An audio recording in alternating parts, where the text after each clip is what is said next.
Okay, here we're stepping into the 1565 turn, and this is going to be nightmarish. Just in terms of the amount of stuff going on. First of all, went through the ruler rolls, and nobody died, but Turkey got an interesting and kind of painful thing. Excellent minister. This is the last turn that their sultan's going to be alive. It gave them a slight bonus on their administrative, which isn't a problem at all, but it gave them a big bonus on their diplomacy, which you'd think, oh, that's great, except for one little problem. That means that their next ruler will be rolling with that crappy roll, the 4, just like they would anyway, for their diplomacy rating. But they'll have an additional -2 to their die roll. So they're likely, it's almost impossible for them to improve, and they're very likely to be about as bad. I mean, you can't get much worse than a 4. A 3 is as bad as it gets. Anyway, that's one side of it. Otherwise, we saw some technology improvements for both Spain and Russia in land army. They had an option to get military units instead. Both kind of need military units, but in Spain's case, it takes them, because they lost Milan, it's hard for them to get military units up to the action where it's going to be. And for Russia, well, they looked at their numbers and said, you know, it's nice to have the extra veteran units, but right now we can build enough non-veteran units that it's, you know, the conscript units, it's not really that big a bonus. Either we're going to win the fight or not, and we're going to be mainly conscripts no matter what. So having those extra veterans may not be a big advantage. I'm not sure which way that stands. Let's see. French got plots at court, which drops their diplomacy down to a 1 and gives their leader a big penalty on his survival chances. All right. What's all the big stuff that's happening? Well, first of all, the Dutch revolt is fully triggered at this point because the Spanish went in there. And I think we've kind of gone over the rules for that. The 30 Years' War is triggered because the Habsburg ruler died. Hey, that means we have to have a Holy Roman Empire election as well. And, let's see. New things. Persia declared war on Turkey. The Mongols expanded, no biggie there. They're pretty much throughout the north up here. There was a revolt up here in the Hebrides that actually has no effect because Scotland's not part of England. If England went to war with Scotland, that would be actually to their advantage to have that there. It would be a revolt in their favor. It would support them, etc. And the final one is the Teutonic Order collapsed. Now, East Prussia I had as part of Poland, but it doesn't seem like it's supposed to be. It's also not part of Latvia. It's kind of just unknown. Apparently in the Risto rules it appears to be a part of that. It exists still. The rest of the territory, though, up here, Courland, Livonia, and Estonia, fell into Sweden and Polish hands. Sweden and Poland are at war for the next 2 turns because of this. Now, if there were players for one or both of them, which there would be in the EU8 scenario, this would actually have to be played out.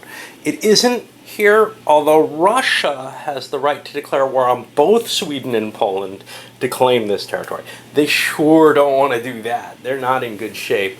No diplomacy is allowed on Sweden and Poland at this time. I don't know if...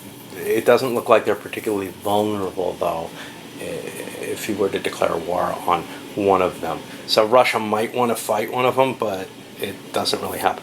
So the advantage here, if Russia did declare war on one of them, is they'd get the other one as an ally for this fight. But Russia's in no position to be engaging in another war. They've already got 2 that they can't handle. So the 30 Years' War triggering is the big thing, and I'll be back, and we may end up using multiple videos for this turn, no question. Okay. Started some of the setup of the 30 Years' War as well as the Dutch Revolt. A lot of it has to wait until after the diplomatic phase. when we also elect the new emperor, which is probably going to be the Habsburgs. But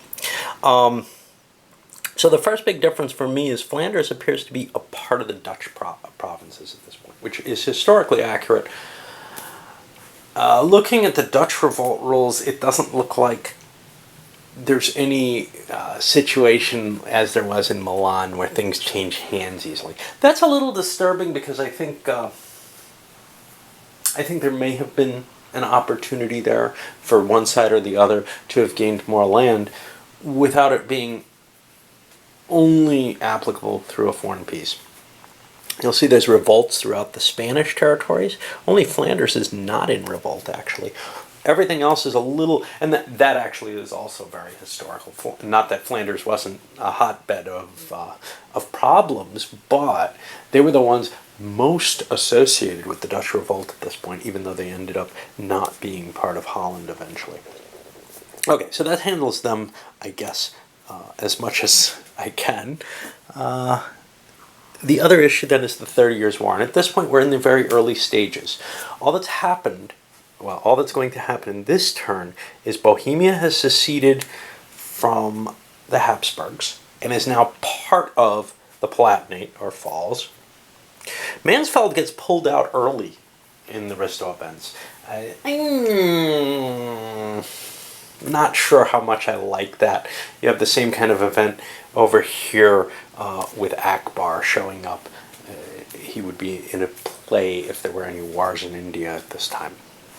But, it's sort of hey, you need to give them some kind of event. Tilly, speaking of which, I gotta get the Bavarians on the map. They also joined the war as a Habsburg ally in this case. Now, of course, that's a little weird given that they've lost Ansbach to the Habsburgs, but whatever. And there's a revolt down in the Tyrol. Now, the only solution on this first turn is complete conquest of one or the other side, essentially. Although, so it would be possible, I suppose, for the Habsburgs to be completely eliminated. Not eliminated, but completely defeated in this, a forced unconditional surrender by all their territories falling, especially because the Turks are at war with them. It's not going to happen. They're too big. But let's say Hungary had been completely taken by the Turks. There wouldn't be a lot of Habsburgs, so it could be kind of a risky situation. In this case, however, that's not likely to happen. But what can happen is, say, all of Bohemia could get conquered, and that could be returned then to the Habsburgs, and it just stops being in revolt. Likewise, the Palatinate can be completely conquered, and when that happens, the electorate moves, as it did historically, from the Palatinate into Bavaria. That's about it. There's an additional rule which would bring Tilly into the game, but that can't happen before period 4. So they're kind of weird there. They say, we'll give you Mansfeld as the rebel, to represent the Palatinate's claims. And we won't give the Bavarians Tilly. So long after this war is over, Tilly will show up and probably not have anything to do for the game. Which would have been the normal case. It would also be the case for Mansfeld. You'd be playing this out with minor leaders drawn from the pile. Now, in the case of Mansfeld, and by the way, I think Wallenstein comes in, but he may not be available yet, as I haven't seen him in the rules in the Risto event. But he's usually available as a mercenary who only the Habsburgs can purchase. And I guess the Spanish have to pay for it if there's no Habsburgs player. The thing is, Mansfeld's not terribly good. So giving them a random leader might not be that bad a solution. But anyway, it also might help prevent too many randoms from coming up. Mansfeld will be permanently removed when he dies, which is at the end of this war, if he doesn't die before that. So, in a sense, I don't know, they sort of been their usual operating procedure for this. So, for example, we have Coligny here, waiting around for the French religious wars. Well, after a few moments consideration, it's obvious, first of all, nobody wants to make any big diplomatic actions here. everybody's got their plates full, basically. England does not, but they don't really see a big point to it. And France also doesn't have anything major that they're undertaking, but they need to rebuild themselves. They're still kind of struggling economically this turn. They had the plots, and their income went down significantly last turn. They'd like to position themselves. They might well walk into a war with Spain, though, and see what they can grab out of it, because Spain's definitely weakened at this moment. On the alternative, looking at the miners, nobody wanted to spend money on them either. England kind of considered, but frankly, it's not towards their victory conditions, and they don't have a clear place to turn that would be of value. Savoy would be, but that's in the Spanish camp now. They feel that's difficult. Playing with the stuff in the Holy Roman Empire, I don't know how it's going to play out, but I do know this much. The old 30 Years' War rules just shake things up so much. You don't want to get involved in that politics ahead of time, because things just fall out of your hands. They join coalitions, this, that, and the other. So you want to hold off on that. Well, after pushing my way through the income phase, or while pushing my way through, I realized a couple of things that I didn't think through very carefully, and one of them I reversed, the other one I did not. The one I reversed is the English chose to do a diplomacy on the Swiss, and they have them in military alliance now. They have money and other people don't, so they can afford to play around, and they have a good leader for diplomacy. So it just seemed like a waste not to try that. I had honestly just forgotten about Switzerland and the fact that it has a full army and counts as sort of Catholic, that is right on the French border, and therefore kind of some value. The other was whether or not the Spanish wanted to hit the Incas this turn. And really the deciding factor here, other than the fact that Spain has monetary problems and doesn't really feel comfortable at this moment with it, is that the vaca lasts until turn 18. Okay, I may be trying to cut things fine, but I'm going to have to, whatever army I move there, I'm going to have to get into position to make the attack, either from here or from here. I'm not ready yet. I was hoping to be in position this turn, and that's where I had been counting on it before, but I'm not in that position. All right, so onward. Well, I think I'm set. It's taken me the whole day, really, and to set up this. I haven't been playing continuously, but there's a certain fatigue to looking up lots of rules and setting up a particular event like this. And that should probably factor into any time consideration for the game. I forget about it because, yeah, the actual play of the game is fairly quick, but when you gotta hunt through the rules and try to figure out all the different things that are in play at any one time, especially when it's across several rule books, which is one thing the EU8 would help with.